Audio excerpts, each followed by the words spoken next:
स्वामी विवेकानंद एक बार खेतरी के महाराज अर्जुन सिंह के यहाँ अतिथि बने। अर्जुन सिंह को वर्षों बाद पुत्र की प्राप्ति हुई थी और इस खुशी के कारण राजा एक बड़े समारोह का आयोजन करवाए थे। उस आयोजन का मुख्य अतिथि स्वामी विवेकानंद थे। बहुत तार्किक थे अर्जुन सिंह। विवेकानंद से अनेक विचार विमर्श तर्क वितर्क चल रहा था। बहुत खुश थे अर्जुन सिंह। विवेकानंद को एक मित्र की भांति प्रेम करते थे। सभा लगी थी। बहुत से गण्यमान लोग एकत्र हुए थे। विवेकानंद से एक एक करके अपने मन के प्रश्नों को वे लोग पूछ रहे थे।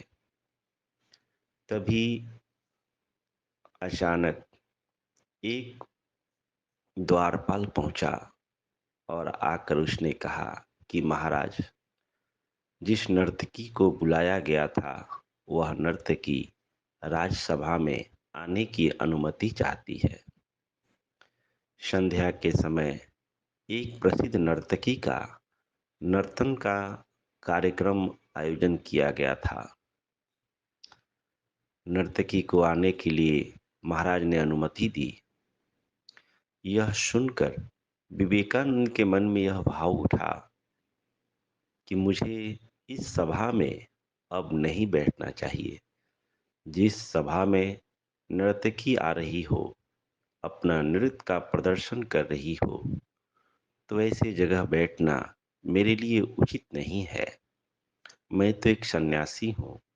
ऐसे लोगों से दूरी बनाकर रखनी चाहिए। विवेकानंद के मन में नर्तकी के प्रति घृणा का भाव उठा और वह उठ करके जाने लगे। महाराज अर्जुन सिंह ने कहा कि स्वामी जी, आपको जाने की जरूरत नहीं है। नर्तकी ऐसा कुछ भी नहीं गाएगी जिससे आपके मन को ठेस पहुंचे। लेकिन यह बात सुनने के बाद भी स्वामी विवेकानंद माफी मांगते हुए वहां से चल पड़े, क्योंकि वे सन्यासी थे और उनके मन में घृणा का भाव भी था। नर्तकी स्वामी विवेकानंद को अपने कक्ष की ओर जाते हुए देख ली और उनके मन के भाव को भी शायद वह पढ़ ली। वह सुनी थी कि स्वामी विवेकानंद इस सभा के मुख्य अतिथि हैं, तो वह भी उनसे मिलने के लिए आतुर थी। लेकिन उसने जब देखा कि स्वामी विवेकानंद सभा को छोड़कर जा रहे हैं, तो वह समझ गई कि वह मुझे घृणा की दृष्टि से देख रहे हैं, इसीलिए वो हमें छोड़कर जा रहे हैं। विवेकानंद अपने कक्ष में जाकर आराम करने लगे और उन्हीं को लक्ष्य करके वह नर्तकी सूरदास का एक पद को गाने लगी, जिसमें सूरदास कहते हैं, प्रभु जी मेरे अवगुण चित्त न धरो। हे प्रभु, आप मेरे अंदर जो अवगुण है, जो मेरे दुर्गुण है, उसको अपने मन में न रखो। समदर्शी है नाम तिहारो, चाहो तो पार करो। प्रभु जी मेरे अवगुण चित्त न धरो। कि हे प्रभु, आप तो समदर्शी हैं।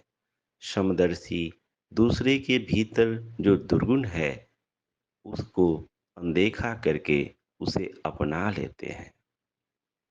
कहते हैं, एक लोहा बधिक घर परियो, एक लोहा पूजा घर परियो, एक घर बधिक परियो। प्रभु जी मेरे अवगुण चित्त न धरो। पारस गुण अवगुण नहीं देखे, कंचन करत खरो। प्रभु जी मेरे अवगुण चित्त न धरो। कि एक लोहा कसाई के घर में रहता है, जिससे वह अनेक पशु पक्षियों का वध करता है, और एक लोहा मंदिर में रहता है, लेकिन दोनों लोहा पारस के संपर्क में जब आता है तो वह तो सोना बन जाता है।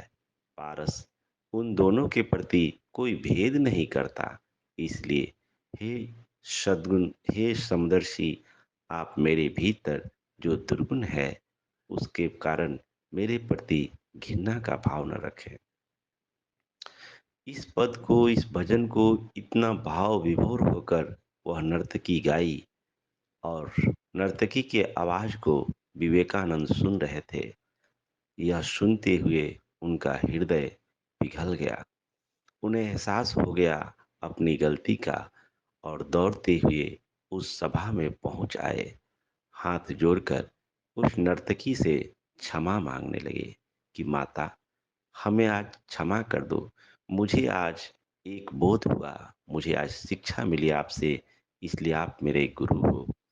मेरे मन में आपके प्रति घृणा का भाव था, लेकिन यह भजन मुझे पूरी तरह से झकझोर दिया। यह बात सुनकर वह नर्तकी भी स्वामी विवेकानंद के सामने हाथ जोड़कर रो पड़ी और बोली, स्वामी जी, हम किस कारण से नर्तकी हैं उसका बोध आपको नहीं है। इसलिए हम तो यह सोचकर आए थे कि आपसे, आपका सानिध्य पाकर हम सत्संग करेंगे, आपसे धर्म की बातें सुनकर मैं अपने जीवन में उतारने का प्रयास करूंगी। लेकिन आप जब छोड़कर चले गए तो इस कारण से मुझे इस भजन को गाना पड़ा। दोनों में वार्तालाप हुई। विवेकानंद का जो अहम भाव था, जो हीन भावना थी नर्तकी के प्रति, वो समाप्त हुआ, और नर्तकी भी स्वामी विवेकानंद का सानिध्य पाकर बहुत खुश हुई। मित्रों, कोई भी व्यक्ति किस कारणवश कोई बुरा कृत्य करता है, उसके पीछे के कारण को समझना चाहिए। उससे घृणा न करते हुए उनके कार्यों के प्रति घृणा होना चाहिए। मनुष्य के प्रति घृणा का भाव कभी नहीं होना चाहिए, क्योंकि हर मनुष्य के भीतर वही परम सत्य विद्यमान है जो आप में है। मनुष्य मनुष्य से घृणा करता है, समझो वह उस परमात्मा से ही घृणा करता है, वह उस परम सत्य से ही घृणा करता है, और उस परम सत्ता से अपने आप को दूर करते जाता है। स्वामी विवेकानंद के गुरु रामकृष्ण परमहंस बहुत ही महत्वपूर्ण एक बात कहते थे। वे कहते थे कि अगर तुम ईश्वर को पाना चाहते हो तो मनुष्य की सेवा में लग जाओ, क्योंकि मनुष्य की सेवा से ही मनुष्य उस परम सत्य को प्राप्त कर सकता है। आप सबका मंगल हो, सबका कल्याण हो, सबका भला हो, सबकी स्वस्ति हो, सबकी मुक्ति हो, चहुँ ओर सुख हो, चहुँ ओर शांति हो।